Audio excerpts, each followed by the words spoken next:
to Kim Reads. We are going to read more of Aesop's Fables. The Fox and the Woodcutter. A fox was being chased by a pack of hounds. Panting, he ran up to a woodcutter who was chopping wood outside his hut. "Please, kind sir," begged the fox, "can you help me hide until the hounds pass by?" The woodcutter told him to take shelter in his own hut, and the grateful fox ran outside and hid in a corner under the window. A few minutes later, the huntsman rode up with his hounds and asked the woodcutter if he had seen a fox. The woodcutter replied in a voice loud enough for the fox to hear, "No, I have not seen a fox all morning." But even as he spoke, he winked and pointed to the hut where the fox was hiding. The huntsman, however, did not understand these gestures and rode off, still pursuing the fox. As soon as the huntsman had gone, the fox came out of the hut. He started off without a word to the woodcutter.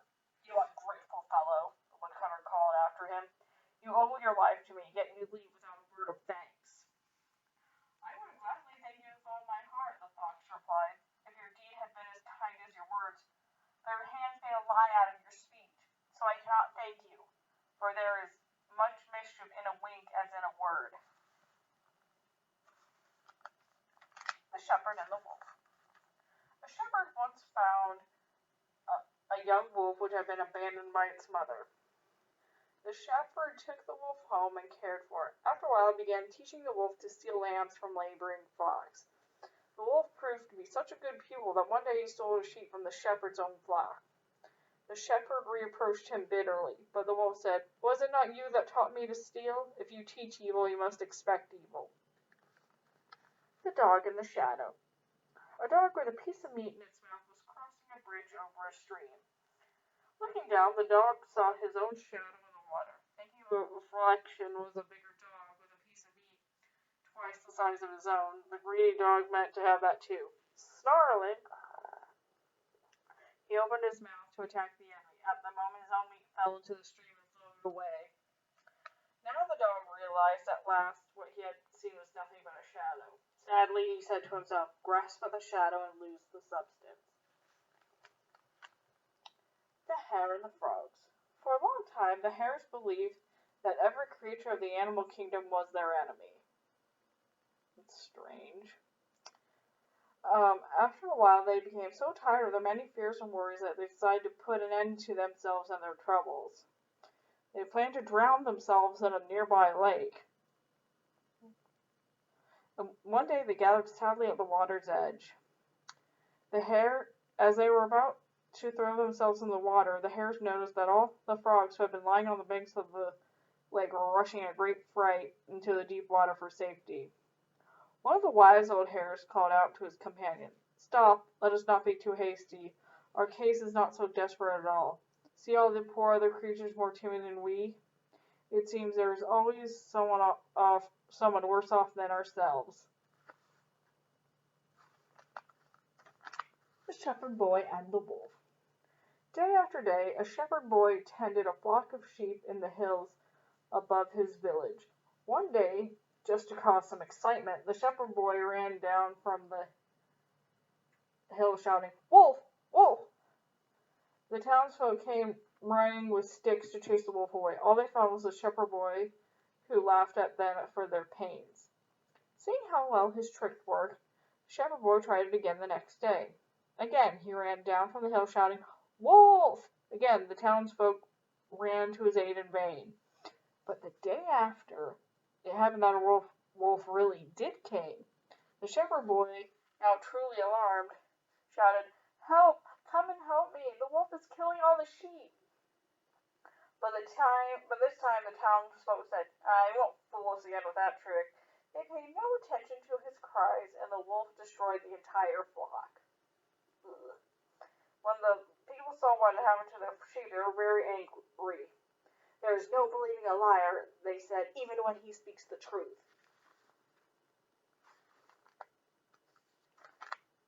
Jupiter, Neptune, Minerva, and Momus. According to an ancient legend, the first man was made by Jupiter, the first bull by Neptune, and the first house by Minerva. The story says that when the gods had finished their work, they argued as to which was the most perfect. Since they could not reach a satisfactory decision, they decided to appoint Momus as judge. Now Momus was without talent himself, and so began to find fault with each. First he criticized the work of Neptune. You have not set the horns of the bull below the lines. How can he see where to strike? He then condemned the work of Jupiter. You have not placed the heart of man outside the body. How can other people see his inner feelings? Lastly, he attacked Minerva. Your house has no wheels. How can its inhabitants move away if they have unpleasant neighbors? Angered, Jupiter took away from the fault-finding Momus the right to judge. It is only too clear, he said to Momus, that he who is envious can see no greatness in the achievement of others. The Ant and the Dove. A thirsty ant went to the river bank. To reach the river, he had to climb down the steep bank on a blade of grass. Halfway down, he slipped and fell into the swirling waters.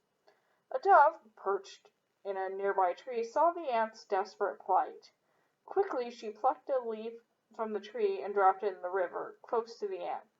The ant was able to climb up the leaf and float safely to shore. As soon as he was on dry land, the ant saw a hunter of birds hiding behind a tree with a net in his hand. Seeing that the dove was in danger, he crawled up to the hunter and bit him on his heel. Then the startled hunter dropped his net and the dove flew off. The dove, perched safely in a tree, called down to the ant, "Thank you, my little friend." "Not at all," said the ant. "One good turn deserves another." The Farmer and His Sons. An old farmer lay on his deathbed. "I would die happy," he thought, "if I could make sure that my sons would take the same good care of the farm as I have done." He called his two sons to his bedside and said, "My sons, I have not long to live. Listen carefully to what I have to say." The two young men bent down to catch their father's feeble words. "There is great treasure hidden in the vineyard," he whispered to them. And so the saying, the old farmer died. The two sons began to hunt for other treasure. With their spades and plows they turned the soil of the land, but they found neither gold nor precious stones. However, the vines were strengthened by their careful plowing, and began to yield the richest crop of grapes they'd ever seen. The oldest brother turned to his brother and said, "Now I know the treasure of which our dear father spoke. It's our vineyard, which is now more precious than ever." "Yes," the younger son said, "how wise our father was. He wanted us to learn that hard work can often yield great riches."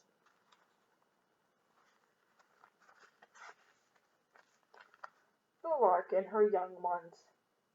In the early spring, a lark made her nest in a field of young green wheat. By the time the baby larks had grown to their full size, the wheat was quite ripe. The farmer looked at his field and said, "It is time to cut my wheat. I must send for my neighbors to help me." The young larks heard him and hurried to tell their mother. "The farmer's coming to cut the wheat." They cried, "Quick, we must move to a safe place." "There is time enough, my children," the mother lark said. A few days later, the farmer came again to their field. He saw that the overripe wheat was almost ready to fall to the ground. "Well, there's no time to lose," the farmer said. "I will hire some reapers, and I will come myself tomorrow and see that the wheat is cut." Again, the young larks told their mother what the farmer had said. "Now it's time to be off, my little ones," said the mother lark. "When a man does his work himself instead of leaving it to others, he is earnest. Remember this, my loves. If you want the job well done, then do it yourself." The Wolf, the Lion, and the Lamb. One day a wolf stole a lamb. He seized it from the flock and was carrying it off to his den when a lion stepped into his path. Then the lion seized the lamb away from the wolf. The wolf ran off and from a safe distance cried out to the lion, "You have unjustly taken from that which is mine." "So," peered the lion, "it was justly yours, eh? I suppose the lamb was a gift from a friend. You should know that you have no right to what is not rightfully yours." Okay, that's the end. I will read more when the time comes. Have a nice night.